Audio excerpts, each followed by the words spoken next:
জম্মু বিমানবন্দরে বাড়ল নিরাপত্তা। জম্মু বিমানবন্দর বারবার টার্গেটের মুখে, পাকিস্তানের টার্গেটের মুখে জম্মু বিমানবন্দরে নামানো হলো এনএসজি। ন্যাশনাল সিকিউরিটি গার্ডকে নামানো হলো। এই মুহূর্তে গোটা জম্মু বিমানবন্দর পাহারা দেবে ন্যাশনাল সিকিউরিটি গার্ড।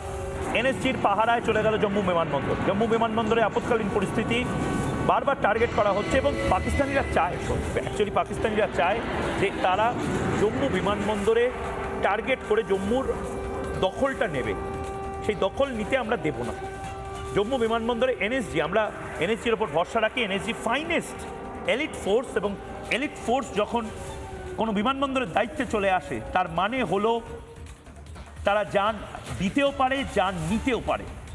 এবং আমরা যা খবর পাচ্ছি, আর কয়েক ঘন্টার অপেক্ষা। আপনাদের হয়তো সারা রাত রিপাবলিক বাংলায় ময়ূককে দেখতে হতে নাও পারে।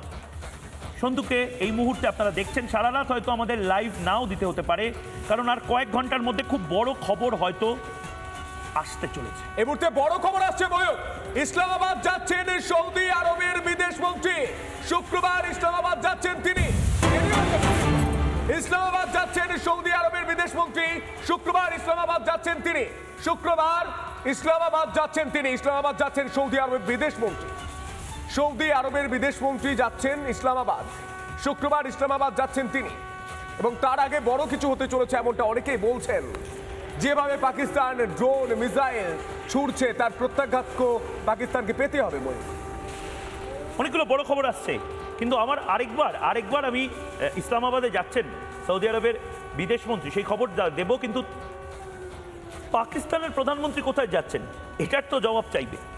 এটার জবাব বাংলাদেশ, যেভাবে বাংলাদেশের মানুষজন পাকিস্তানকে সাহায্য করছিলেন, পাকিস্তানকে ভালোবাসছেন বাংলাদেশের মানুষজন, আজকে তাদের রাত জেগে দেখা উচিত। আমি তো বলবো এই মুহূর্তে গোটা দেশ এই মুহূর্তে এটা শুনে রাখুক।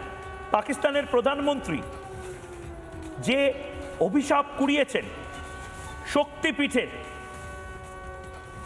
আজ রাত 12টায় এই কথা বলতে আমি বাধ্য হচ্ছি। এই মুহূর্তে রাত 12টার সময় ময়ূক, আপনাদের টেলিভিশন স্ক্রিনে আপনারা কেউ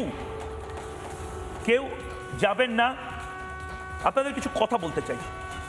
পাকিস্তানের প্রধানমন্ত্রী এই মুহূর্তে শক্তিপীঠের মা, 51টা শক্তিপীঠের মধ্যে একটি শক্তিপীঠ মা হিংলাজের বালুচিস্তানে ছিল, সেই শক্তিপীঠের অভিশাপ কুড়িয়েছে পাকিস্তান প্রায় 77 বছর ধরে। বালুচিস্তানের কোয়েটায় পাক সেনার ওপর লাগাতার হামলা, লাগাতার রাত 12টাতেও পাক ফ্রন্টিয়ার কোর হেডকোয়ার্টারে বিস্ফোরণ চলছে, এবং এই বিস্ফোরণে ভারতের কোনো ভূমিকা নেই। এই বিস্ফোরণটি কোয়েটায়, এই বিস্ফোরণটি করছে বালুচিস্তানের যারা স্বাধীনতা সংগ্রামী রয়েছে, মুক্তিযোদ্ধা রয়েছে, মুক্তিযোদ্ধাদের দাপটে কাঁপছে পাক সেনা।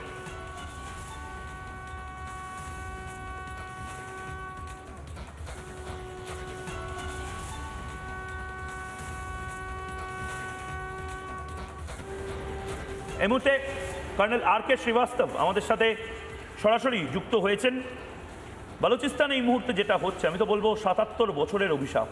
77 বছর ধরে হিন্দুদের সবচেয়ে পবিত্র স্থান মরুতীর্থ হিংলাজ, শক্তিপীঠের অন্যতম একটি পীঠ, মা হিংলাজের অভিশাপ কি হতে পারে এখন শাহবাজ শরীফ বুঝছে, এখন পাকিস্তান বুঝছে। ধ্বংস হয়ে যাচ্ছে, জ্বলে পুড়ে ধ্বংস হয়ে যাচ্ছে। কর্নেল শ্রীবাস্তব, আমি তো বলবো মহাভারতের যুদ্ধ এত কাব্যিক হয়নি যতটা কাব্যিক এই মুহূর্তে বর্তমানের এই মহাভারতের যুদ্ধ, যেটা মহাভারতের যুদ্ধ বলাও ভুল হবে। একতরফাভাবে আমরা বালুচিস্তানের সাহায্য না নিয়ে, বালুচিস্তান নিজের লড়াইটা লড়ছে, পাকিস্তানকে শেষ করে দিচ্ছি। সুদর্শন চক্র অ্যাক্টিভেটেড। নানা ধরনের কন্টেন্ট দেখার জন্য লাইক করুন, শেয়ার করুন আমাদের ফেসবুক পেজ, সাবস্ক্রাইব করুন আমাদের ইউটিউব চ্যানেল। পাশাপাশি অন্যান্য ব্রেকিং নিউজের জন্য অবশ্যই চোখ রাখুন রিপাবলিক বাংলায়।